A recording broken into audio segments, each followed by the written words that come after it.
नमस्कार, आप देख रहे हैं संसद टीवी। आपके साथ मैं हूं दीक्षा कोहली और मेरे साथ है मेरे सहयोगी रामवीर श्रेष्ठ जी। आज देश की आर्थिक दिशा तय होने जा रही है। बजट 2026-27 आज संसद में पेश होगा और ये एक ऐतिहासिक क्षण भी है क्योंकि वित्त मंत्री आज लगातार 9वीं बार बजट पेश करने जा रही हैं और स्वतंत्र भारत के इतिहास में पहली बार रविवार को बजट पेश किया जा रहा है। जी, वित्त मंत्री निर्मला सीतारमण आज संसद में बजट 2026-27 पेश करेंगी। वे 11 बजे अपना बजट भाषण पढ़ना शुरू करेंगी। ये 2024 में एनडीए सरकार के लगातार तीसरी बार सत्ता में आने के बाद दूसरा पूर्ण बजट होगा। इसके साथ ही निर्मला सीतारमण देश में पहली महिला वित्त मंत्री बन जाएंगी जो लगातार 9वीं बार बजट पेश करेंगी। आम बजट 2026 को लेकर समाज के हर वर्ग में खासा उत्साह और उम्मीदें हैं। जहां एक और उम्मीद की जा रही है कि केंद्रीय बजट में समाज के कमजोर और वंचित वर्ग को सशक्त बनाने के कदम उठाए जाएंगे, वहीं दूसरी ओर महंगाई, टैक्स सरलीकरण और व्यापार को राहत देने के प्रावधान भी होंगे। जी हां, अर्थशास्त्रियों का कहना है कि इस बार बजट में रक्षा, बुनियादी ढांचा, पूंजीगत खर्च यानी कि कैपेक्स, बिजली क्षेत्र और अफोर्डेबल हाउसिंग के विकास पर खास ध्यान दिया जाएगा। बजट से जुड़े हर अपडेट पर हमारी नजर रहेगी। उस अपडेट को आपके साथ साझा भी करेंगे। साथ ही बात करेंगे हमारे साथ शामिल विशेषज्ञों से। हमारे साथ स्टूडियो में मौजूद हैं Mahesh Kaushik ji, centre for global studies Delhi university से आते हैं आप। हमारे साथ मौजूद हैं doctor SP Sharma ji, chief economist से NNRC में। साथ ही हमारे साथ वर्चुअल माध्यम से जुड़े हैं दो खास मेहमान, शिशिर सिन्हा जी वरिष्ठ पत्रकार हैं, साथ ही मौजूद है विमल कुमार, प्रोफेसर हैं IIT कानपुर से। आप सभी का बहुत बहुत स्वागत है स्टूडियो में मौजूद हमारे खास मेहमानों का, साथ ही वर्चुअली जुड़े हमारे खास मेहमानों का। बातचीत के सिलसिले को आगे जारी करेंगे, लेकिन सबसे पहले केंद्रीय वित्त मंत्री निर्मला सीतारमण ने केंद्रीय वित्त राज्य मंत्री पंकज चौधरी के साथ केंद्रीय बजट 2026 से पहले वित्त मंत्रालय के अधिकारियों के साथ बैठक की। इस बैठक में प्रमुख वित्तीय नीतियों, आर्थिक योजना और आगामी बजट सत्र की तैयारियों पर विस्तार से चर्चा की गई। आज देश की आर्थिक दिशा तय होने जा रही है। बजट 2026-27 आज संसद में पेश होगा और ये एक ऐतिहासिक क्षण भी है क्योंकि वित्त मंत्री आज लगातार 9वीं बार देश का बजट पेश करेंगे। आज देश की आर्थिक दिशा और दशा तय होने जा रही है। बजट 2026-27 आज ये पेश होगा, लेकिन बजट से पहले सवाल, उम्मीदें और चुनौतियां, इन्हीं पर हम करेंगे एक गहन चर्चा। क्या ये बजट सिर्फ आंकड़ों का दस्तावेज होगा या फिर भारत के विकास का असली छलांग का रोड मैप? बिल्कुल जानेंगे कि संसद की भूमिका क्या है, संवैधानिक ढांचा क्या कहता है, आम आदमी से लेकर उद्योग, किसान, युवा, सबकी उम्मीदें क्या है। और हमारे साथ जो स्टूडियो में हमारे मेहमान जुड़े हैं, आइए उनसे बातचीत करते हैं। और सबसे पहले जानते हैं डॉक्टर SP शर्मा आपसे ही, बजट 2026-27 क्या लगता है, क्या बड़ी उम्मीद है? देखिए, सबसे पहले तो मैं वित्त मंत्री जी को बधाई देना चाहता हूं कि 9वीं बार बजट पेश करेंगे और इसी में मैं 9 स्ट्रेंथ्स जो हैं इकोनॉमी की सबसे पहले वो हाईलाइट करना चाहता हूं कि जिसके जो एक बैकड्रॉप है हमारे आने वाले बजट के लिए। सबसे पहले GDP, we are the fastest growing economy among the major economies. हमारा GDP में कोई संदेह नहीं है, हम बहुत स्ट्रांग हैं अपने GDP में। दूसरा है कंजम्पशन सेगमेंट, जो हमने पिछले लगभग कोई 15 साल से ज़्यादा की माहिरियत हासिल की है। अभी जो प्राइवेट फाइनल कंजम्पशन है वो 61.5% of GDP, which is a record actually after the FY12। तो एक बहुत बड़ी उपलब्धि है कि हमारा जो कंजम्पशन ड्रिवन इकोनॉमी है वो एक प्रूव हो चुका है कि we are a consumption driven economy. मतलब सिर्फ पूल नहीं हो रहा है, हम खर्च भी कर रहे हैं। खर्च भी कर रहे हैं। तीसरे नंबर पे बिनाइन इन्फ्लेशन कंडीशंस, जो इन्फ्लेशन है हमारा 2% से कम है। तीसरी स्ट्रेंथ हमारी ये है। चौथी स्ट्रेंथ है हमारी जो कैपिटल इन्वेस्टमेंट है, जो हमारी इन्वेस्टमेंट्स अभी रिवाइव हो रही हैं, जो प्राइवेट इन्वेस्टमेंट वापस जो रिजिविनेट हो रही हैं, वो हमारी फोर्थ स्ट्रेंथ है। फिफ्थ में मैं बताऊंगा कि study exports, despite so many headwinds at the global level, जो ट्रंप टैरिफ हुए, जो भी कुछ हुआ, we are beyond tariffs actually. Our exports are increasing significantly at around 3-4% in merchandise and services combined. तो एक ये हमारी एक बहुत स्ट्रांग स्ट्रेंथ है कि इतने ज्यादा हलचल के बावजूद भी हम ग्रो कर पा रहे हैं अपने एक्सपोर्ट ट्रैजेक्टरी में। इसके बाद पांचवी स्ट्रेंथ है जो हमारा फॉरेक्स। जो एक $700 बिलियन का एक हमारा फॉरेक्स रिजर्व है, वो बहुत स्ट्रांग है। इसे ऐसे वातावरण में जहां पे अनसर्टेनिटीज हैं, वहां पे भी हमने अपने फॉरेक्स को मेंटेन रखा हुआ है। 6वीं स्ट्रेंथ है हमारी, जो हमारा ये है अपना आर्टिफिशियल इंटेलिजेंस, जो हमारा अडॉप्शन है, जिसमें हम लगभग कोई 30% है as compared with the global average of 26%। Digital processors, again our 7th जो स्ट्रेंथ है, वो डिजिटलाइजेशन जो हमने इकोनॉमी में अडॉप्ट किया, उसके बेसिस पे हम आगे बढ़ रहे हैं।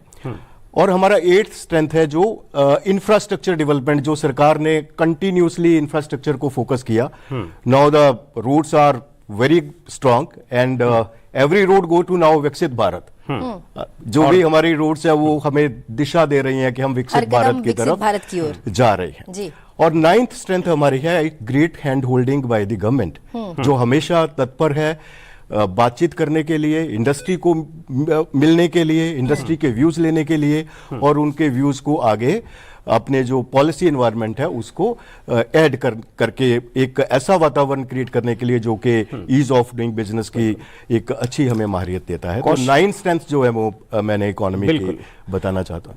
कौशिक जी, जो 9 इस तरह के ड्राइविंग पॉइंट बताने की कोशिश की गई है, इन पर सवार होकर के ओवरऑल जो भारत की अर्थव्यवस्था है वो 2026-27 में आप उसे किस तरह से देख रहे हैं? वो कुछ पॉइंट बढ़ेगी, कुछ पॉइंट घटेगी, क्या है? वैसे जो इकोनॉमिक सर्वे है उसमें जो प्रेडिक्शन दिया गया है उसमें कुछ 0.2% के आसपास का कुछ झोल है।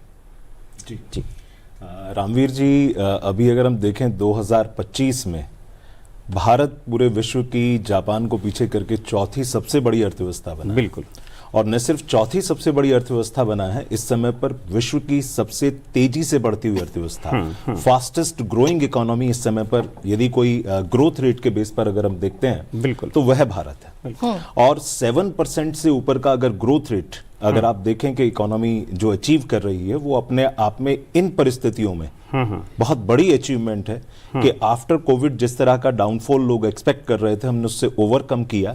और न सिर्फ उससे ओवरकम किया, जैसा कि अभी शर्मा जी ने कहा, रिफॉर्म किए, परफॉर्म किया। जी एग्जैक्टली कि जितना जो जीएसटी का लास्ट ईयर अगर आप देखें 2025 में, तो हमने डायरेक्ट टैक्स रिफॉर्म किया जिसमें हमने 12 लाख तक हमने बड़ी छूट देते हो। मुझे याद है पिछले वर्ष यहीं आपके साथ 1 फरवरी को जिसमें के डिमांड की जा रही थी, चेहरे पर भी हमने खुशी देखी थी जी, क्योंकि बहुत बड़े जो पॉलिटिशियंस हैं वो भी कह रहे थे कि अगर सरकार 10 लाख तक इस लिमिट को ले जाए तो ये बहुत बड़ी बात होगी और ऐसा हम डिमांड कर रहे हैं। लेकिन सरकार ने उससे आगे जाकर 12 लाख तक आपको जो है बेनिफिट दिया।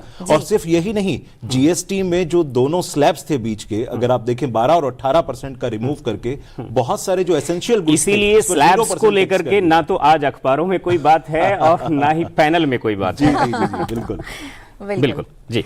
आपसे बात करना चाहूंगी professor Vimal Kumar ji, education, research और इनोवेशन की अगर हम बात करें, आपको क्या लगता है क्या बजट 2026 में नॉलेज इकोनॉमी को लेकर कुछ ठोस दिखने की उम्मीद है? मैं आशा करता हूं कि जरूर नॉलेज इकोनॉमी पे ध्यान दिया जाना चाहिए। देखिए, जब भी बजट की बात होती है हम आंकड़ों और नंबर में खो जाते हैं जी। रियल थिंग जो है सो आंकड़ों और नंबर के पीछे होता है, जो कि गवर्नेंस का बैलेंस सीट होता है।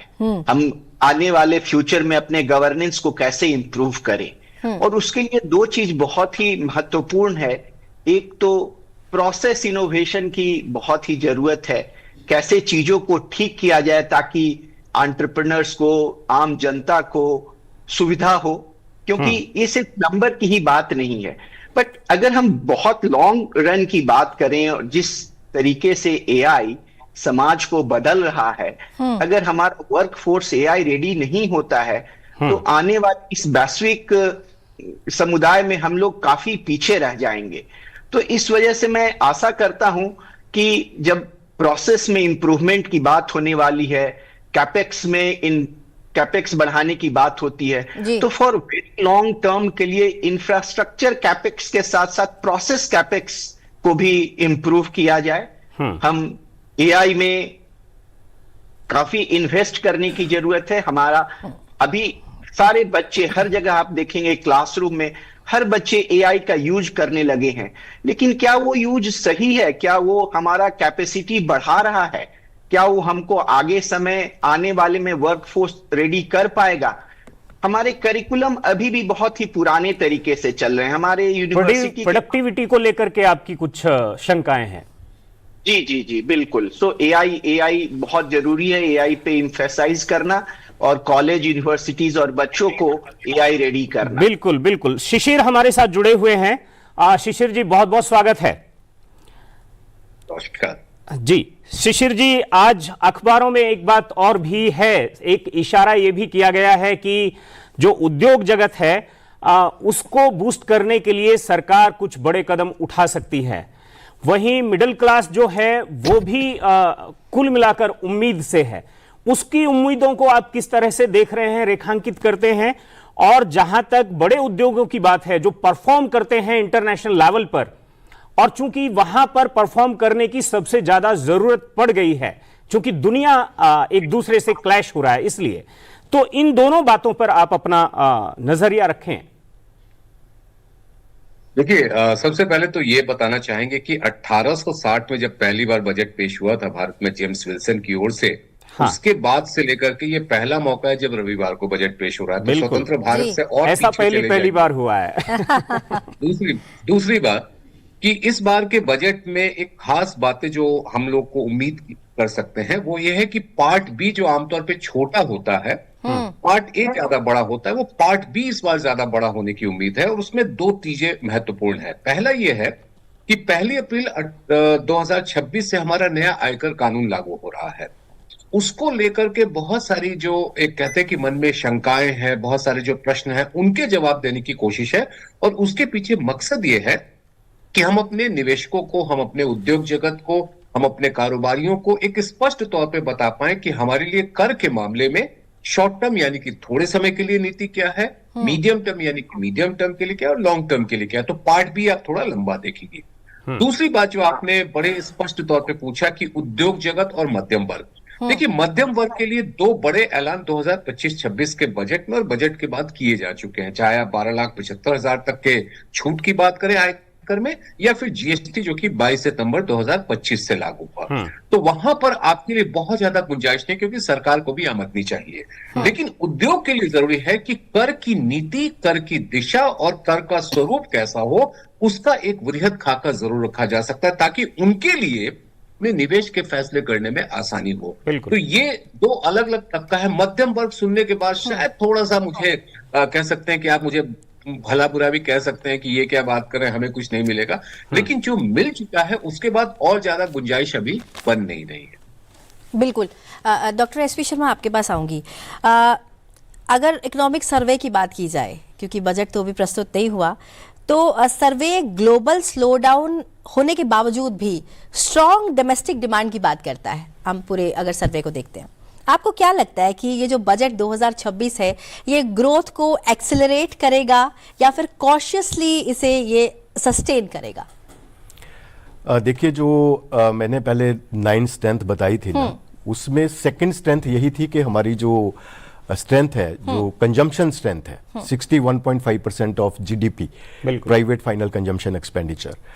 तो जो सर्वे ने बात की है, जिसमें जो ग्लोबल हेडविंड्स हैं उनको मिटिगेट करने के लिए जो हमारी डोमेस्टिक डिमांड है वो सपोर्ट कर रही है, वो बात बिल्कुल सही है कि हम उसी के बेसिस पे आगे ग्रो किए हैं। जो हमारी ग्रोथ अभी 7.4% का हमने एस्टिमेट किया है 25-26 के लिए, और 26-27 के लिए जो हम एस्टिमेट कर रहे हैं 6.8 to 7.2%, वो उसी के आधार पे कि हमारी एक तो कंजम्पशन स्ट्रांग है, दूसरा हमारे एक्सपोर्ट स्टेडी है। एक्सपोर्ट्स को सर्वे ने बताया है कि इंक्रीमेंटल एडिशन है, जो ग्रोथ तो सपोर्टेड है, बट एक्सपोर्ट का जो स्टेडी ग्रोथ है वो भी हमें सपोर्ट कर रहा है। तीसरे नंबर पे सर्वे ने बताया कि जो प्राइवेट इन्वेस्टमेंट्स हैं वो रिवाइव हो रही है। बिल्कुल। चौथे नंबर पे सर्वे ने बताया कि इन्फ्लेशन बहुत ही बिनाइन कंडीशन में है, तो आगे हमारी ग्रोथ को एक हाई मोड में जारी रखेगा, क्योंकि इन्फ्लेशन एक मेजर चैलेंज बन जाता है। जब इन्फ्लेशन हाई हो, ग्लोबल हेडविंड्स हो, तब हम अच्छे से ग्रो नहीं कर पाते, आरबीआई को अपना रेट इंक्रीज करना पड़ता है। तो अभी एक ऐसी कंडीशंस है, जो हमने 9 स्ट्रेंथ्स बताई, वो वो बहुत ही यूनिक है, वो किसी और कंट्री के पास नहीं है। उसके अलावा जो हमारे पास एक सोच है, अभी आप देख रहे हैं कि एडवांस्ड इकोनॉमीज हैं, यूएस है और बहुत सारी एडवांस्ड इकोनॉमीज हैं, they don't have any vision. उनके पास आगे सोचने के लिए 2, 4, 6 साल के लिए कुछ भी नहीं है। We have a vision of 25 years by 2047। अब वो उलझ रहे हैं और उलझा रहे हैं, हर रोज उलझ रहे हैं, but they don't have any vision for tomorrow. तो अब हमारे पास जो है एक दिशा है कि हम आगे बढ़ रहे हैं, हमें अपना लक्ष्य जो है विकसित भारत का बाय 2047 अचीव करना है। विमल जी, ग्रोथ का जो इंजन है उसके लिए मैन्युफैक्चरिंग जो है वो बहुत बड़ी भूमिका निभाता है। तो ये जो मैन्युफैक्चरिंग सेक्टर है, सर्विस सेक्टर है, इनको लेकर के आप क्या देख रहे हैं? देखिए, जो हमारी अभी स्ट्रेंथ है, मैन्युफैक्चरिंग हमारा 7% पे ग्रो कर रहा है, बिल्कुल, अकॉर्डिंग टू द रिसेंट सर्वे।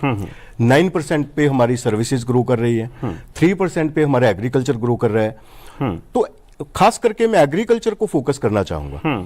जो 3% का ग्रोथ रेट है वो कंसिस्टेंटली जो पिछले 10 साल में हम देखे ऑन एन एवरेज हमारी एग्रीकल्चर सेक्टर है 3% पे ज्यादा ग्रो की है, जो पहले कभी नहीं हुआ। आप कोई भी दशक देखेंगे उसमें एग्रीकल्चर में बहुत फ्लक्चुएशन रहती है, एक बार 4% पे ग्रो किया, अगले साल माइनस में चला जाएगा, या फिर लेकिन कभी वो 16% तक भी रहा। वो रहा है, वो ग्रीन रेवोल्यूशन के टाइम पे हमने बहुत। लेकिन अभी के जो रीसेंट ईयर्स हैं, जो रीसेंट डेकेड्स हैं, जो 21st सेंचुरी का जो चलन है, जो हम 21वीं सदी का जो एक क्वार्टर हमने पूरा किया है, उसमें एग्रीकल्चर की एक बहुत जबरदस्त सपोर्ट हमें उसे हिंदू ग्रोथ रेट बोला जाने लगा। जी। महेश कौशिक जी, आपसे बात करना चाहूंगी। सीईए की बात करूं मैं, चीफ इकोनॉमिक्स एडवाइजर की, उन्होंने स्वदेशी को इस पूरे सर्वे के दौरान स्ट्रेटेजिक रेजिलियंस कहा है। आपको क्या लगता है बजट 2026 में ये जो सेल्फ रिलायंस है और ग्लोबल इंटीग्रेशन है, इसका बैलेंस जो है वो कैसे दिखेगा? जी, मैं तो बजट को वास्तव में जो कहता हूं वो बैलेंस मेंटेन करना ही कहता हूं कि सबसे पहला जो बी है बजट होती बैलेंस शीट, वो बैलेंस शीट है, वो बैलेंस मेंटेन करना है। And U for utilisation of all available resources and from the view point of D for development, यानी BUD, and G for generation of new resources according to the need of new generation. तो जो new generation की needs हैं उसके according आपको, जैसे green energy, आप नए रिसोर्सेज को तलाश करते हैं। एंड फिर G के बाद E feed means effective and efficient use of these resources, and from the लक्ष्य जो हम कहते हैं from the view point of making trust building, कि जो आप ट्रस्ट जो है पब्लिक के अंदर डालें कि भाई जो देश है वो सही हाथों में है और तो सही ढंग से विकास हो रहा है। आपने बजट का रील कंटेंट दे दिया। जी बिल्कुल। तो मुझे लगता है कि इस पॉइंट ऑफ व्यू से जो अभी जैसा कि विमल जी ने भी कहा था कि जो टैरिफ हमारे ऊपर इंपोज हो रहे हैं उसको देखते हुए हमें अपने जो लोकल रिसोर्सेज हैं और जो हमारा मैन्युफैक्चरिंग सेक्टर है उस पर हमें फोकस करना होगा, जिससे कि जो स्वदेशी वाला मंत्र है उसके थ्रू हम अपनी अर्थव्यवस्था को गति दे सकें। और यह स्वदेशी का जो विचार है वह प्रधानमंत्री जी के भी अपने आत्मिक विचार से मिलता है, जिसके लिए उन्होंने मंत्र बार बार दिया है, मेक इन इंडिया प्रोजेक्ट वो गवर्नमेंट ने लॉन्च किया। ये साकार भी होने वाला है क्योंकि तस्वीरें जो हैं वो आने लगी हैं वित्त मंत्रालय के बाहर से। कुछ ही देर के बाद जो तैयारियां हैं वो जोरों शोरों पे चल रही हैं, हम सीधी तस्वीरें भी दिखा रहे हैं और कुछ ही देर के बाद जो है वित्त मंत्री आएंगी। लेकिन आप जो चर्चा कर रहे हैं, इस चर्चा में एक बार जीडीपी को लेकर भी चर्चा करनी चाहिए। पिछले साल की जो जीडीपी थी, अभी जो प्रोजेक्शन किया गया है, ये प्रोजेक्शन में अगर थोड़ा बहुत भी आगे पीछे है तो उसके कारण क्या है?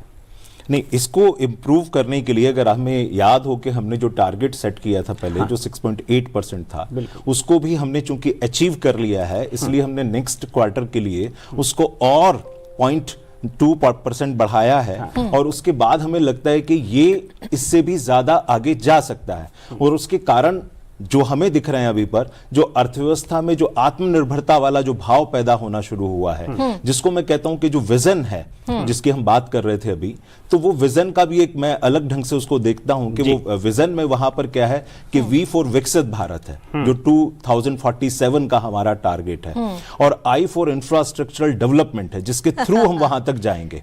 और फिर जो S है वो है सस्टेनेबल ग्रोथ, यानी क्योंकि जब तक आपका डेवलपमेंट या ग्रोथ सस्टेनेबल नहीं होगा तो लॉन्ग टर्म तक आप उसको कंटिन्यू नहीं कर पाएंगे। तो जो S है वो है, और जो I है फिर वो है इंक्लूसिव डेवलपमेंट, यानी जो बेनिफिट्स हैं डेवलपमेंट के, that should be reach to the last man of the society. जब तक आप विमेन को, जो लास्ट मैन है from the view point of income, जब तक आप उसको इंक्लूड नहीं करेंगे तब तक आपका डेवलपमेंट अधूरा है। और इसी तरह से जो हमने कहा कि ओ है, O for outward oriented economy, यानी एक्सपोर्ट बेस्ड। आपने जब अमेरिका ने एक रास्ता बंद किया तो प्रधानमंत्री जी ने एक नया विजन दिया। यूरोपियन यूनियन के साथ हमने भी, जिसको कहा जा रहा है मदर ऑफ ऑल डील्स, हमने वो क्रिएट करके नए रास्ते अपने देश के लिए खोले हैं। एंड लास्ट इज फॉर बिल्कुल नेशन बिल्डिंग। बिल्कुल कौशिक जी, सीधी तस्वीरें भी हम दिखा रहे हैं। प्रधानमंत्री बहुत जल्दी संसद भवन पहुंचेंगे, लेकिन निर्मला इससे पहले सीतारमण जो वित्त मंत्री हैं निर्मला सीतारमण, वो अपने घर से निकल चुकी हैं। बहुत जल्दी वो संसद भवन में प्रवेश करेंगी, लेकिन एक प्रक्रिया रहती है, उससे पहले तमाम मुलाकातों का दौर जारी रहता है। लेकिन शिशिर जी हमारे साथ लगातार बने हुए हैं, क्योंकि वित्त मंत्री की हम तस्वीरें दिखा रहे हैं। लगातार 9 बार वो बजट पेश करने वाली हैं, आज 9वीं बार बहुत बड़ी। हाँ। जी बिल्कुल। तो हम नारी शक्ति वंदन की बात करते हैं। शिशिर जी, आपको क्या लगता है कितना चैलेंजिंग होने वाला है, क्योंकि 9वीं बार बजट पेश करना निश्चित रूप से एक बड़ा चैलेंज भी है। क्या लगता है, विकसित भारत की ओर लगातार हम कदम बढ़ा रहे हैं, कितना बड़ा चैलेंज होगा ये बजट? सबसे बड़ी अभी हमारे लिए चुनौती जो बिल्कुल नजदीक का है वो है 2027-28 में, जब हमें $5 ट्रिलियन की इकोनॉमी बनने का लक्ष्य है। फिर अगला लक्ष्य जो है वो जो 2030 का है, जब हम $60 ट्रिलियन की बात कर रहे हैं। फिर 2033 का है, जब हम $10 ट्रिलियन की बात कर रहे हैं। और फिर 2047 जब विकसित भारत यानी कि $30 ट्रिलियन की बात कर रहे हैं। यहां पर एक बड़ी चुनौती जो है वो है कि प्रति व्यक्ति आय के मामले में, प्रति व्यक्ति औसत आय के मामले में हम दुनिया के विभिन्न देशों से काफी पीछे हैं, और वो हमारे लिए बढ़ाना बहुत जरूरी है। आप देखिए कि अभी करीब $3000 का प्रति व्यक्ति औसत आय है, और अगर आप अमेरिका वगैरह में जाए तो वहां पर $60,000 की बात होती है। काफी बड़ा एक अंतर है। जो समावेशी विकास की बात कौशिक सर कर रहे थे, वो इसलिए महत्वपूर्ण हो जाता है क्योंकि जब तक ये प्रति व्यक्ति औसत आय आपकी नहीं बढ़ेगी, तब तक आपके लिए उपभोग में निरंतरता, जो कंजम्पशन में जो एक कंटिन्यूटी चाहिए और सस्टेनेबिलिटी ऑफ जो ग्रोथ चाहिए, वो संभव नहीं हो पाएगा। तो मुझे लगता है कि सबसे बड़ी इस समय चुनौती है कि लोगों को किस तरीके से, लोगों के हाथ में ज्यादा से ज्यादा पैसा हो, उनकी आमदनी ज्यादा से ज्यादा बढ़े। और ये बजट इस बात के लिए भी महत्वपूर्ण है, जैसा आपने कहा कि 9वीं बजट है, और हम अपने दर्शकों के लिए बताना जरूरी है कि अब तक 10 बार का बजट पेश करने का रिकॉर्ड मोरारजी देसाई जी के पास है, लेकिन वो 10 बार टुकड़ों में है। ये एक कंटिन्यूअस है, और उम्मीद की जानी चाहिए कि जब अगला बजट पेश करेंगी इस सत्र के, इस कार्यकाल को पूरा होने के बाद, तो वो देश की सबसे ज्यादा पेश करने वाली बजट महिला वित्त मंत्री हो जाएंगी। लेकिन ये भी महत्वपूर्ण हो जाता है कि इन 5 बजट में, या इन 11 बजट में, या 10 बजट में आप व्यक्तिगत स्तर पे, यानी कि माइक्रो लेवल पे किस तरीके के चेंजेस कर पाते हैं, वो सबसे बड़ी चुनौती। शिशिर जी, एक डिसीजन अभी सरकार ने लिया, और उन्होंने मनरेगा को जी राम जी में बदला, और उसमें कुछ उन्होंने रिफॉर्म भी किए। अगर मैं मजदूरों के मन की बात करूं बजट के बरक्स, तो उसे आप किस तरह से देख रहे हैं? देखिए, जी राम जी जो नई योजना हमारे पास अभी आई है, उसमें एक महत्वपूर्ण बात यह कि पहले मनरेगा जो था वो प्योरली डिमांड ड्रिवन था, यानी कि राज्य सरकारें जिस तरीके से मांग रखती थी, और ये एक सेंट्रल स्पॉन्सर्ड स्कीम था, जिसमें आपको पैसा देना होता था। तो राज्यों की हिस्सेदारी बढ़ गई है, डिमांड ड्रिवन कम है। तो आप इसमें देखेंगे कि जो संसाधनों का आवंटन है वो और एक, जिसको कहते हैं ना कि ऑप्टिमल यूटिलाइजेशन हो पाएगा। अभी तक क्या हो रहा था कि आपको इसमें काफी बड़ी रकम का हमेशा प्रावधान करना ही पड़ता था। अब राज्य सरकारों के ऊपर भी जवाबदेही काफी बड़ी कर दी गई है, वो संसाधन ग्रामीण विकास के मामले में और कहीं बेहतर कर सके। दूसरा जो महत्वपूर्ण पहलू है कि जो न्यूनतम मजदूरी की जो बात की जा रही है, वो किस तरीके से लागू की जाती है, उसके लिए किस तरीके से प्रावधान किए गए हैं, वो कानून में तो है ही, केंद्र और राज्य सरकार मिलकर के कैसे करते हैं, वही मजदूरों के लिए सबसे महत्वपूर्ण हो जाता है। बिल्कुल बिल्कुल। विमल कुमार जी, आपसे जरूर जानना चाहेंगे, टैक्स रिलीफ बनाम कैपिटल एक्सपेंडिचर, आपको क्या लगता है सरकार के सामने बैलेंस की जो सबसे बड़ी चुनौती है वो क्या रहेगी? देखिए, टैक्स रिलीफ, जैसा कि हमसे पहले शिशिर जी ने भी बताया कि 12,75 लाख तक छूट दी जा चुकी है इनकम टैक्स में ऑलरेडी। उसको बढ़ाना बड़ा ही मुश्किल होगा। हमारा टैक्स बेस जो है, बस 2% लोग पॉजिटिव इनकम टैक्स पे कर रहे होते हैं कंट्री में। उससे हमें इतना वेलफेयर स्कीम चलाना होता है। देश ऐसे मुकाम पे है जहां पे building India, make in India की जगह making India is very important. हमें इंफ्रास्ट्रक्चर, वित्त मंत्री को आप देख सकते हैं, वो बजट के, हाँ, वित्त मंत्रालय वो पहुंच चुकी हैं और अपने जो उनके ऑफिशियल्स हैं, अधिकारी हैं, उनके साथ वो यहां पर मीटिंग करेंगी और उसके बाद वो संसद भवन भी पहुंचेंगी। तब तक हम इस चर्चा को लगातार आगे बढ़ा रहे हैं और ये चर्चा जिस तरीके से आगे चल रही है, उस चर्चा में हम एक बात और देख रहे हैं कि जो किसान है वहां पर उस सेक्टर में, एग्रीकल्चर सेक्टर में सरकार ने कई बड़े स्टेप लिए। वहां पर अलग अलग मोर्चों पर किसानों को आगे बढ़ाने की बात है, चाहे वो एफपीओ के बहाने से हो, चाहे वो कोऑपरेटिव को एक मिशनरी तौर पर लेने की बात हो, अमित शाह उसको खुद एक वो कर रहे हैं, चाहे वो महिलाओं को गति देने की बात हो, एसएचजी के बहाने से हो। लेकिन इस सब के बावजूद भी, ठीक है, कुछ ऐसी बातें हैं जिन पर बात होनी चाहिए। जी, मुझे लगता है कि एग्रीकल्चर सेक्टर आज भी हाँ, भारतीय अर्थव्यवस्था की बैकबोन है। अगर हम देखें तो अभी भी जो 48% जो वर्कफोर्स है, उसको आज भी इस 21st सेंचुरी में भी हमारे यहाँ पर एग्रीकल्चर सेक्टर या प्राइमरी सेक्टर उसको एम्प्लॉयमेंट प्रोवाइड कराता है। और पूरी दुनिया के अंदर कोविड के दौरान हमने देखा और उसके बाद आज भी हम देख रहे हैं, अगर सरकार अपनी एक महत्वाकांक्षी योजना के अंतर्गत देश की एक बड़ी जनसंख्या जो कहीं ना कहीं आर्थिक दृष्टि से पीछे रह गई है, उनको अगर फ्री फूड प्रोवाइड करा पा रही है 80 करोड़ लोगों को, तो उसका आधार ये कृषि क्षेत्र ही है। विमल जी, एक बात ये भी है क्या कि जो ये बात, जी डॉक्टर एसपी शर्मा से हम बात कर रहे हैं। हाँ हाँ हाँ जी डॉक्टर शर्मा, एक बात ये भी है क्या कि जो कृषि क्षेत्र को जो हम कहते हैं कि वो 3% रह गया, ठीक है, हम कहते हैं मैन्युफैक्चरिंग जो है वो 7% चला गया, या फिर सर्विस सेक्टर 9% की ग्रोथ ले रहा है, तो इस सब में कई बार ऐसा लगता है कि जो फूड प्रोडक्शन है उसमें तो ग्रोथ हुई है। भाई, हम जब आजाद हुए तब आजादी के बाद से हमारी आबादी बढ़ी 4 गुना रफ्तार से और हमारा उत्पादन बढ़ा 6 गुना रफ्तार से, तो हमारे किसानों ने कोई कोर कसर नहीं छोड़ी। और आज तो टेक्नोलॉजी और बाकी सब चीजें बहुत अच्छे से आ गई हैं। लग ये रहा है कि जैसे कृषि क्षेत्र में गिरावट नहीं आई है, बल्कि जो बाकी क्षेत्र हैं वो आगे बढ़ गए हैं और वो लाइन थोड़ी छोटी दिखती है। एम आई राइट? देखिए, इसमें दोनों पहलू हैं। ना ही कृषि क्षेत्र में गिरावट आई है, ना ही दूसरे सेक्टर गिरे हैं, सभी निरंतर बढ़ रहे हैं आगे। हाँ, कृषि क्षेत्र के बारे में की कोशिश कर रहा जी हूं। जी जी कृषि क्षेत्र के बारे में मैं आपको कुछ और संभावनाएं बताना चाहता हूं कि जैसे पहले मैंने जिक्र किया था कि ग्रोथ रेट बहुत इंटैक्ट है। अभी रिसेंट ईयर्स में तो काफी अच्छा रिकॉर्ड किया है, मोर देन 3% का ग्रोथ हमने हासिल किया। इसके साथ साथ आप ये भी देखें कि हमारा एक्सपोर्ट ट्रैजेक्टरी जो है, जो हम एक्सपोर्ट करते हैं एग्री एंड फूड प्रोसेसिंग के प्रोडक्ट्स जो है, वो $30 बिलियन से बढ़ के 2020-21 में, 21-22 में 40, फिर 22-23 में $50 बिलियन से अभी उससे भी ज्यादा है। तो वो एक ट्रैजेक्टरी जो हमने एक्सपोर्ट्स की हासिल की एक ग्लोबल लेवल पे, जो हम उसमें अपनी माहिरियत हासिल कर पाए, और उसमें बहुत ज्यादा अपॉर्चुनिटी है। मैं ये बताना चाहता हूं कि despite agrarian economy, we are not that much lucrative in the global charts. हमारा जो ग्लोबल एक्सपोर्ट है वो लगभग कोई $50-60 बिलियन है, लेकिन जो ग्लोबल इंपोर्ट्स हैं टोटल, वो लगभग कोई $1500 बिलियन से भी ज्यादा है।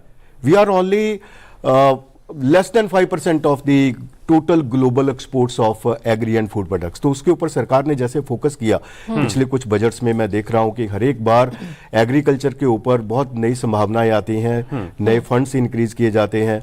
तो वो इसीलिए है कि हमारा जो एग्री एक्सपोर्ट है और ज्यादा सुदृढ़ हो और हमारी जो शेयर है इंटरनेशनल मार्केट में और इंक्रीज हो, जो एक एम्प्लॉयमेंट क्रिएट करेगा, खास करके जो रूरल सेगमेंट है। विमल जी, मैं भी यही कहना चाहता था कि ये कोई बहुत अच्छी स्थिति नहीं है जो उन्होंने डेटा दिया है। हमारा जो एक्सपोर्ट है और जो इंपोर्ट है उसमें बहुत बड़ा गैप है। जी, इसीलिए जो फोकस है सरकार का वो ये है कि एग्रीकल्चर सेक्टर में जो प्रोडक्शन है वो quality that should be matched at the international standards to increase exports of the food grains और द एग्रीकल्चरल प्रोडक्ट्स। तो जब तक आप उस स्टैंडर्ड पर अपने जो प्रोडक्शन है उसको नहीं लेकर जाएंगे तब तक जो एक्सपोर्ट ओरिएंटेड इकोनॉमी की हम जो बात कर रहे हैं specially from the agriculture sector, Absolutely. वो संभव नहीं हो महेश जी, सकता। एक्सपोर्ट की बात हो रही है तो इंडिया जो है वर्ल्ड का 7th लार्जेस्ट सर्विस एक्सपोर्टर है, ये हम सब जानते हैं।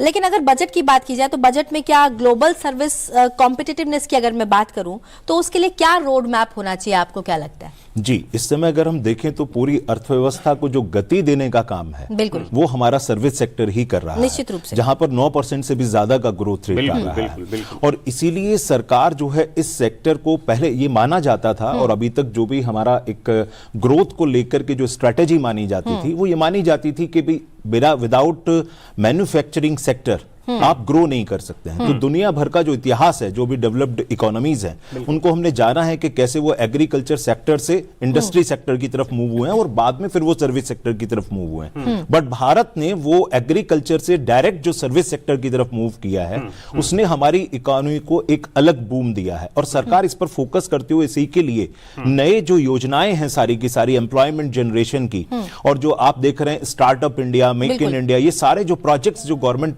लगातार लेकर के आ रही है, मुझे लगता है कि इस बजट में भी कुछ ना कुछ नए प्रोविजन इस क्षेत्र में किए जाएंगे। इस पर बात की जानी चाहिए। जो स्टार्टअप का जो इकोसिस्टम है जिसके बारे में सरकार लगातार कह रही है कि दुनिया का तीसरा एक इकोसिस्टम है, इस इकोसिस्टम की जो ताकत है उस ताकत के बारे में कुछ दर्शकों को बताया जाना चाहिए। उस सबसे बड़ी ताकत उसकी युवा वर्ग है। बिल्कुल, जो हमारा स्टार्टअप इकोसिस्टम है, आज आप देखेंगे कि जो स्टूडेंट्स हैं वो ग्रेजुएशन से सोचना शुरू कर देते हैं, इवन के स्कूल से सोचना शुरू कर देते हैं कि उसको स्टार्टअप बनना है, उसको क्या करना है, क्या इनोवेशन लेके आनी है। So this is the great strength of Indian startups. और हम तीसरे नंबर पे हैं और एशिया में दूसरे नंबर पे हैं चाइना के बाद। और मैं ये उम्मीद करता हूं कि हम इसमें नंबर 1 बनेंगे, क्योंकि जिस तरीके से हमारी युवा शक्ति आगे बढ़ रही है, जो सरकार ने हैंड होल्डिंग दी है, खास करके रिसर्च एंड डेवलपमेंट के ऊपर जो पिछले बजट्स में फोकस किया गया, यूनिवर्सिटी इंडस्ट्री लिंकेजेस के ऊपर फोकस किया गया, उससे हमारा जो स्टार्टअप इकोसिस्टम है और ज्यादा सुदृढ़ होगा और उसकी पार्टिसिपेशन ग्लोबल लेवल पे और इंक्रीज होगी। मैं इसमें एक बात रामवीर जी और ऐड करना चाहता हूं। जो स्टार्टअप की हम बात कर रहे हैं और जो अभी हमारे को शर्मा जी ने बताया कि स्कूल लेवल से, कॉलेज नहीं है, अब स्कूल में गवर्नमेंट ऑफ इंडिया ने और दिल्ली में भी अगर आप देखेंगे तो नीव प्रोजेक्ट लॉन्च किया गया है, नीव, जिसमें 8वीं क्लास तक के ऊपर से बच्चे आपको फंडिंग जो है वो गवर्नमेंट प्रोवाइड करा रही है। और अगर आप 4-5 बच्चों की टीम बनाते हैं और जो प्रोजेक्ट्स आप देते हैं, 20,000 रुपए तक की फंडिंग एक टीम को, यानी एक स्कूल से 5 टीम जाती हैं और 20,000 की फंडिंग एक टीम को मिलती है, यानी 1 लाख की फंडिंग जो है वो स्कूल लेवल पर सरकार प्रोवाइड करा रही है। और मैं अभी लास्ट वीक भी इस तरह के एक प्रोजेक्ट को जज करने के लिए बहुत जगह पर गया था, तो ये सारा मेरे लिए बहुत अच्छा अनुभव था कि वहां पर 9वीं से 12वीं के बच्चे जो हैं वो एक से एक इनोवेटिव प्रोजेक्ट लेकर के आ रहे थे। और इसी को कंटिन्यू करते हुए दिल्ली यूनिवर्सिटी में, जहां पर अभी हम हैं, वहां पर उद्यमोदय फाउंडेशन दिल्ली यूनिवर्सिटी ने लॉन्च किया, जहां पर जो कॉलेज के स्टूडेंट्स हैं उनको फंड्स प्रोवाइड कराए जाते हैं और उनके प्रोजेक्ट्स को गति देने का काम किया जाता है। जो नवाचार है सरकार का लगातार उस पर काम है कि किस तरह से युवाओं को जो सेल्फ डिपेंडेंट मोड में लेकर के आना है उसको कैसे बढ़ाया जाए। डिपेंडेंसी की आप बात कर रहे हैं, शिशिर जी हमारे साथ है, विमल जी हमारे साथ हैं, उनका जरूर रिएक्शन लेना चाहेंगे। अनएम्प्लॉयमेंट रेट की अगर बात करें तो 4.8% पर आ गई है। बजट 2026 अनएम्प्लॉयमेंट को हटाकर एम्प्लॉयमेंट क्रिएशन को कैसे स्केल अप करेगा, आप क्या कहते हैं विमल जी? मैं 1 मिनट और समय ले लूंगा अपनी बात पूरी कर लूंगा। आप रखिए अपनी बात। कैपेक्स और रेट वाली जो बात हो रही थी, तो आइडिया ये नहीं है कि टैक्स कम करें या कैपेक्स बढ़ाएं, आइडिया ये है कि आउटकम कैसे सुधारे। टैक्स रेट कम किए बिना भी आम नागरिक या एंटरप्रेन्योर्स की जिंदगी बेहतर हो सकती है अगर कैपेक्स को सही जगह पे लगाया जाए। और रोड ब्रिज तो बहुत इंपॉर्टेंट है ही, लेकिन गवर्नमेंट सिस्टम को भी सुधारने की जरूरत है। आज अगर देखें तो नागरिक जो हैं या एंटरप्रेन्योर हैं सिर्फ रेट से ही परेशान नहीं है, बल्कि जो टाइम टैक्स उन्हें देना पड़ता है अप्रूवल्स में, डिलेज में, इंस्पेक्शंस में, मतलब ईज वहां ऑफ से डूइंग होना deviation जरूरी नहीं है। होने- जी जी जी जी। तो उसको कैपेक्स के इसमें भी लगाया जा सकता है, गवर्नेंस का इंफ्रास्ट्रक्चर। ये हम एआई के एज में रह रहे हैं। अगर एपीआई बनाया जाए, एक डिपार्टमेंट से दूसरे डिपार्टमेंट अगर कंप्यूटर उनके बात कर सकें तो फाइल का मूवमेंट आसान हो जाएगा, चीजें जल्दी की जा सकेंगी और ये सबके लिए बहुत ही सुविधाजनक होगा। तो बिना टैक्स घटाए आम आदमी का, आम बिजनेस वालों का जीवन काफी बढ़िया मैं किया पढ़ जा रहा था विमल जी, किसी एक देश में तो एआई को मिनिस्टर बनाया गया है करप्शन को कम करने के लिए, खत्म करने के लिए और टोटल ट्रांसपेरेंसी के लिए। वो भी एक एक्सट्रीम है, बट ऑफ कोर्स एक उस डायरेक्शन में भी हम जा रहे हैं। देखिए, एआई को समझने की बहुत जरूरत है। एआई आपके लिए डिसीजन नहीं दे सकता है, एआई आपको प्रेडिक्शन दे सकता है। एआई कभी ह्यूमंस को रिप्लेस नहीं करेगा, आपको ह्यूमन चाहिए ही फाइनल डिसीजन लेने के लिए, एक्शन लेने के लिए। सो ठीक है, बना दिया गया है, बट हम लोग को थोड़े ढंग से उसके डायरेक्शन में काम करने पर की विमल जी, अब बात ये जरूरत भी कि 2026 जो है वो एम्प्लॉयमेंट क्रिएशन को स्केल अप कैसे करेगा? बिल्कुल बिल्कुल। देखिए, आज जो है एम्प्लॉयमेंट का नेचर जो है बदल रहा है। आप देखेंगे कि एंट्री लेवल पे जॉब्स बहुत तेजी से कम हो रही हैं, क्योंकि एआई ने ऐसे प्रोसेसेस डेवलप किए हैं जो कि एंट्री लेवल लोगों को रिप्लेस कर दे रहा है। बट प्रॉब्लम है कि अगर एंट्री लेवल पे लोग जाएंगे नहीं तो सीनियर लेवल का काम सीखेंगे कैसे? क्योंकि लर्निंग जो होती है बाय डूइंग होती है, लर्निंग बाय डूइंग। उनको उसमें सिखाने की जरूरत है। तो उनको अगर हम रेडी करें, उनके प्रोसेसेस को ऑगमेंट करें तो डेफिनेटली वो उनको हेल्प करेगा। बिल्कुल, शिशिर भी हमारे साथ में है और यही एक बात उनके साथ भी करना ये जरूरी था कि जो स्टार्टअप्स का इकोसिस्टम है और जिसकी बात यहां पर की गई है, उस बात को अगर हम समझें कि वो स्कूल से शुरू की जा रही है, वहां पर नींव रखी जा रही है, कॉलेज में इंक्यूबेशन सेंटर की डिमांड और उस तरीके से उसको अप्लाई करने की भी बात है। लेकिन इसको अगर मैं परफेक्ट तरीके से जब देखता हूं तो जैसे आईआईटी दिल्ली में जाइए तो वहां का इंक्यूबेशन सेंटर बहुत अच्छा है, आप जेएनयू में जाइए और आईआईटीज में जाइए, एमबीए के संस्थान हैं उनमें जाइए। लेकिन अभी एक कॉलेज लेवल पर शहरों में कुछ है, डीयू ने कुछ लॉन्च किया है, लेकिन जो अभी भी जो रूरल एरियाज में जो कॉलेजेस फैले हुए हैं, एक दो कॉलेजेस में प्रिंसिपल के साथ मैं भी बैठा, मैंने कहा आप यहां कुछ करते क्यों नहीं है? सरकार जो है इतना फंड दे रही है, इतना कुछ कर रही है। तो उन्होंने कहा कि जो प्रोफेसर हैं उनका उत्साह जो है वो कम है। तो इस तरह से भी कुछ बातें हैं। इसको, ये उत्साह और ये सब चीजें जो हैं, इनको दरकिनार करते हुए जो करना है वो करना है, ये कैसे किया जा सकता है? देखिए, इस पैनल में 2 प्रोफेसर हैं तो ऐसा कोई बात हमें नहीं कहना है कि जो 2 प्रोफेसर को बुरा लगे। हाँ। खैर, वो एक अलग मुद्दा है। हाँ। देखिए, क्या है कि शिक्षण संस्थानों में जो अभी सबसे बड़ी जरूरत है कि फैकल्टी अभी बहुत ही शॉर्टेज है। हाँ। और इस बात को सरकार ने भी अलग अलग मौकों पर इसको स्वीकार किया है। आप देखेंगे कि लोकसभा के प्रश्न उत्तर में भी इस बात का जिक्र किया जाता है कि किस तरह से फैकल्टी की कमी है। अब मुद्दा यह है कि जब मानवीय श्रम की कमी हो, वहां पर एक मशीनी श्रम को आप कैसे लाएंगे? उसके लिए आपको सबसे पहले वो मानवीय श्रम पूरा सुनिश्चित करना होगा। कॉलेज एजुकेशन में जो टीचर स्टूडेंट का रेशियो है वो बेहतर करे, ताकि उसके बाद की रफ्तार बढ़ाई जा सके।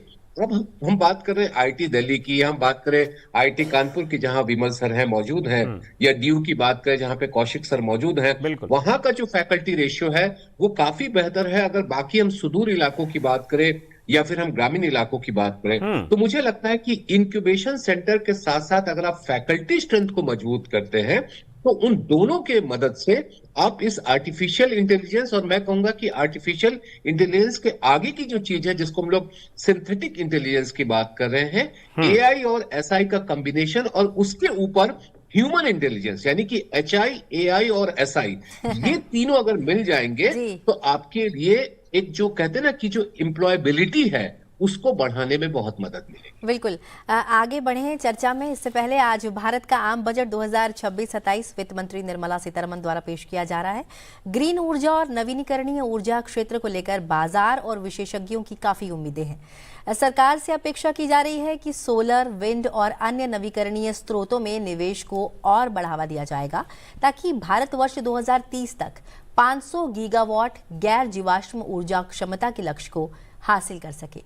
ऐसे में आइए जानते हैं कि सेनवियन इंडिया के सीईओ अमित कंसल को हरित ऊर्जा क्षेत्र को लेकर वित्त मंत्री निर्मला सीतारमण से क्या प्रमुख उम्मीदें हैं। The time has come for the budget 2026, and as usual, various industries have their expectations from the budget for the growth within the industry. Globally, wind power is one of the fastest growing sector in renewable energy space, and India is uniquely positioned to meet the growing demand globally. We have talented people, we have technology and sourcing right here in India up to 80 to 85% localization. But globally, competition is very tough and very different. And I suggest to the government to support the export initiatives of wind turbines to create more manufacturing facilities and more manufacturing jobs in India. My suggestion number one is export credit. I recommend that export incentive to the exporters of wind turbine to be very clearly articulated and up to 5% of the export value. This will make India more competitive against the other low-cost countries. Number two, R&D is extremely important component and a very large component of the wind industry to make new turbines, to catch up with the technology and meet different demand in different parts of the world.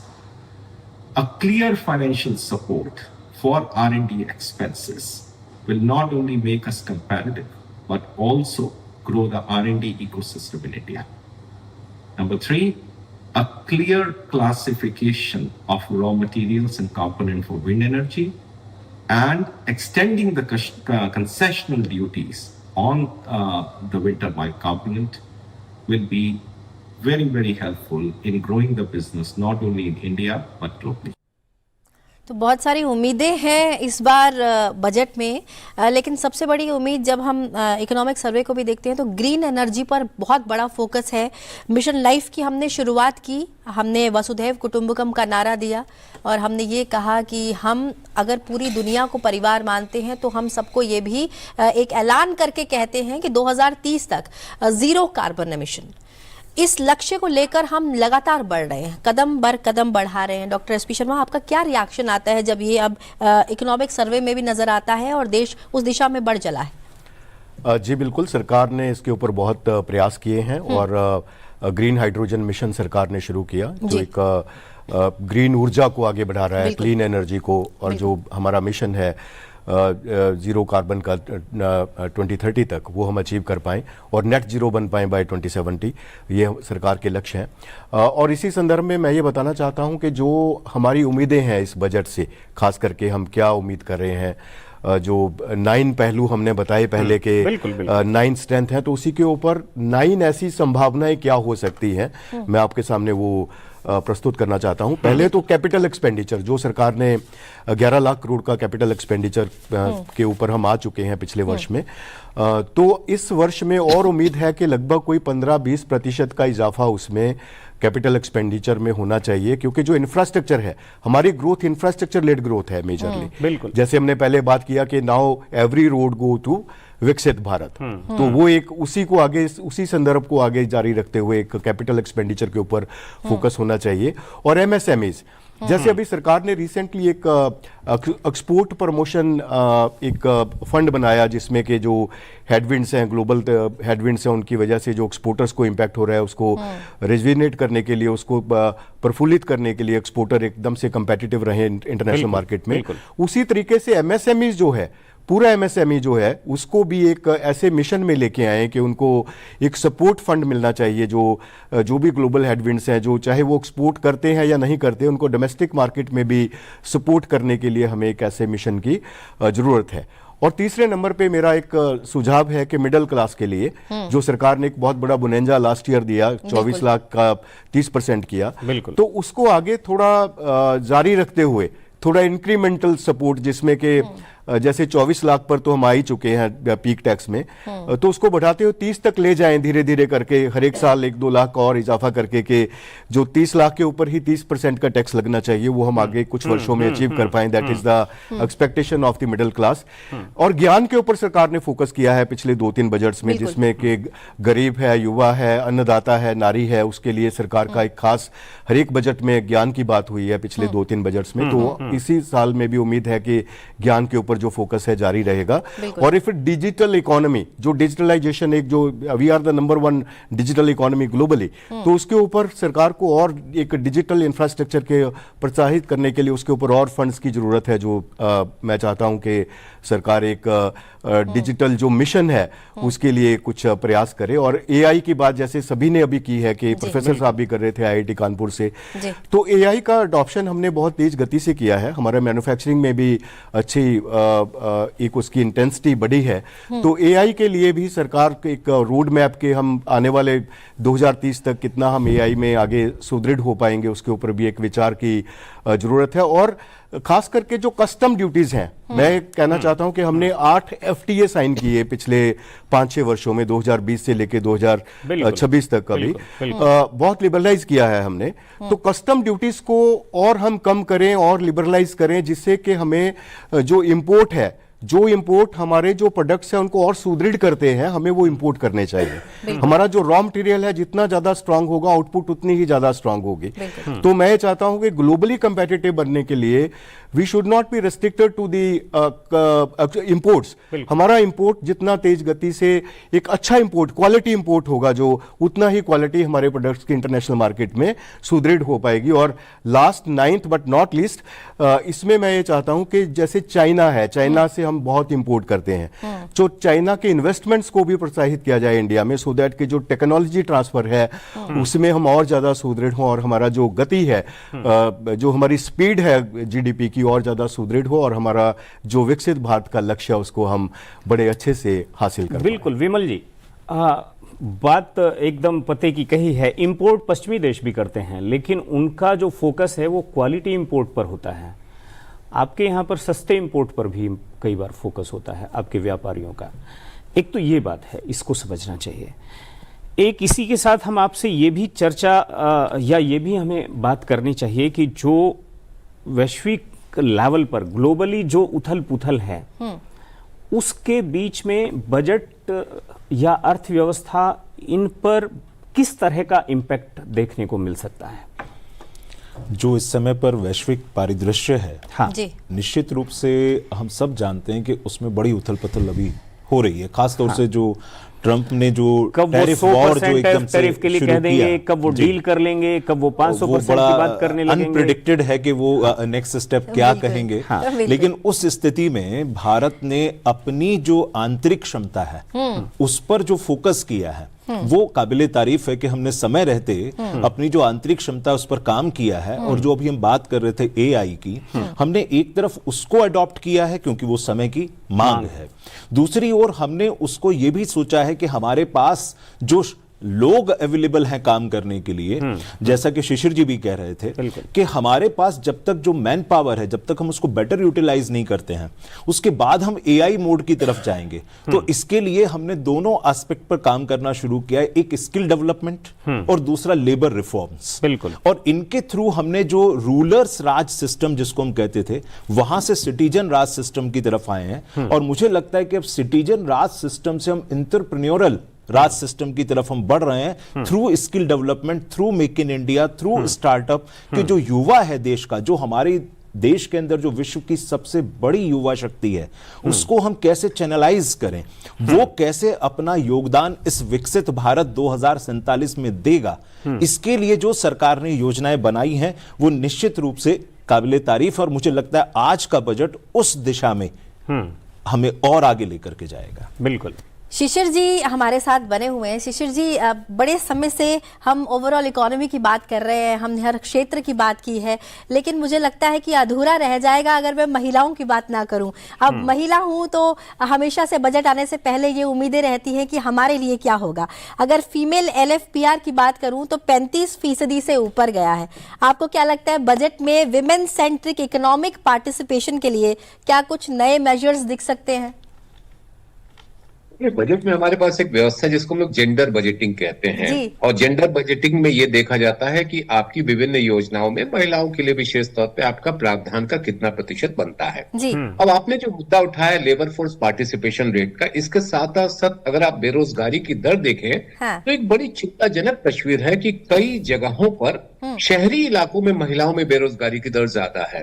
हमें इसको कैसे address करना है, यानी कि वहां पर जो अभी हम लोग बात स्किलिंग की बात कर रहे थे, वहां पे हम बात कर रहे थे कि जो नौकरी में जिस तरीके की जरूरत है क्या हम उपलब्ध करा पा रहे हैं, क्या हम मुहैया करा पा रहे हैं। और तीसरी जो सबसे बड़ी बात है कि जो हमने महिलाओं के लिए अलग अलग योजनाएं बनाए हैं उनका जमीनी स्तर पर किस तरीके से अमल हो पा रहा है।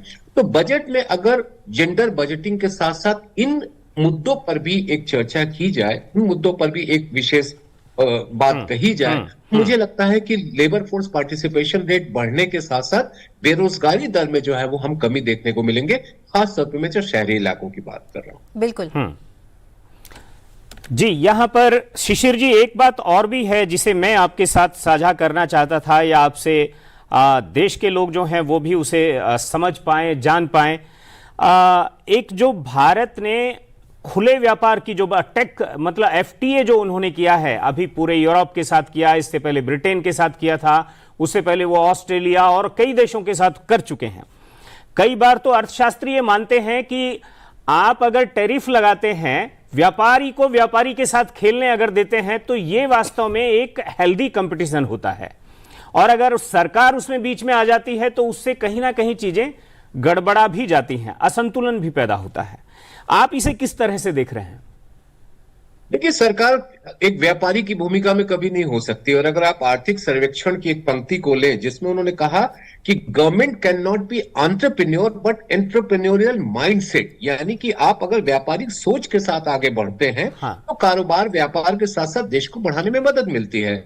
ये जो मुक्त व्यापार समझौता है, ये तरीके से एक ऐसी व्यवस्था है कि आप आसान शर्तों पर अपने सामान वहां पर पहुंचा सके और वहां का सामान यहां पर आ सके। बिल्कुल। चाहे अगर हम बात करें ऑस्ट्रेलिया की बात करें, संयुक्त अरब अमीरात की बात करें, जो अमल हो चुका है, न्यूजीलैंड, UK और EU वाला अभी अमल होना है। बिल्कुल। मकसद क्या है? बाजार में पैठ बढ़ाने की, भारतीय व्यापारियों की, भारतीय कारोबारियों की उन देशों के बाजार में पैठ बढ़ाने की, और उन देशों से सामान हम कैसे ला सके। तो मुझे नहीं लगता है कि व्यापारियों को हम ये छूट दे रहे हैं, बल्कि व्यापारियों को एक सुविधा मुहैया करा रहे हैं जिससे कि वो व्यापार को और सुगम कर सके। बिल्कुल।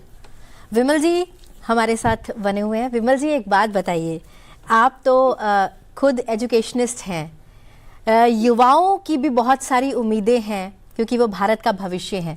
निश्चित रूप से प्रधानमंत्री नरेंद्र मोदी हमेशा युवाओं के प्रोत्साहन के लिए आगे आते रहे हैं। उन्होंने कई योजनाएं भी चलाई, खुद भी वो युवाओं से अक्सर चर्चा करते हैं, चाहे वो परीक्षा पे चर्चा हो या कई तमाम मुद्दों पर चर्चा हो। आपको क्या लगता है आने वाला बजट युवाओं के उत्थान पर कितना काम करने वाला है? देखिए, युवा ही देश के फ्यूचर हैं, तो उनके उत्थान के लिए तो बजट को जरूर ही काम करना चाहिए।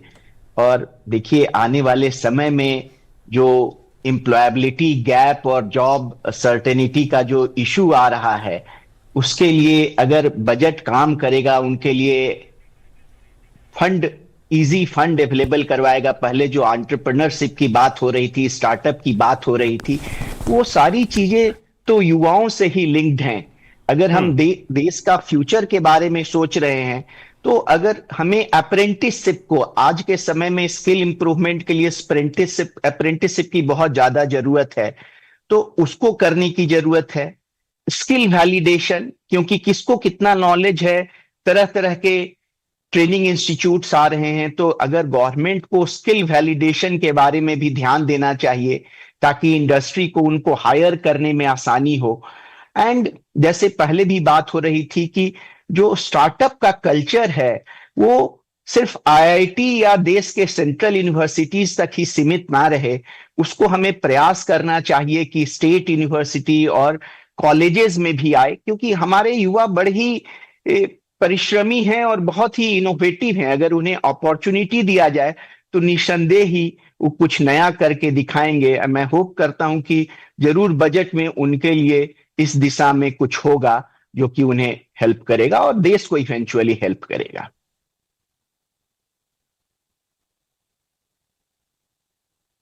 यहां पर हम इस चर्चा को अगर थोड़ा सा और आगे बढ़ाएं और ये देखें कि स्किल और स्टार्टअप्स दोनों के बीच का जो कोरिलेशन है, उसमें अगर आपने स्किल डेवलपमेंट पर प्रॉपर जो वैलिडेशन की बात वो कर रहे थे, अगर वो नहीं हुआ तो चीजें जो है वो दिक्कत में आ जाती हैं। ठीक है, जो स्किलिंग की बात है, स्किलिंग में मैं ये बताना चाहता हूं कि जैसे हम एआई की तरफ बढ़ रहे हैं, हाँ। हम और डिजिटल हो रहे हैं, तो हमें अपस्किल करने की तो बहुत इतनी मतलब ज़रूरत है, जिसके ऊपर सरकार ने विचार भी किया है और मैं समझता हूं कि आने वाले टाइम में और सुदृढ़ विचार होगा, क्योंकि और स्किलिंग के अलावा स्किल आदमी का स्कोप केवल भारत में नहीं है, पूरी दुनिया में है। पूरी दुनिया में है। हाँ। और जितना हम ज़्यादा स्किल्ड होंगे उतना ही हम ज़्यादा ही ग्लोबली कम्पिटिटिव होंगे। बिल्कुल। और हमारी जो माहिरियत है ग्लोबल लेवल पे और इंक्रीज होगी। तो हम आशा करते हैं कि इसके ऊपर भी सरकार ज़रूर विचार करेगी और कोई नए जो डेवलपमेंट्स हैं, नए जो फंड्स हैं और ज़रूर प्रस्तुत करेगी। तो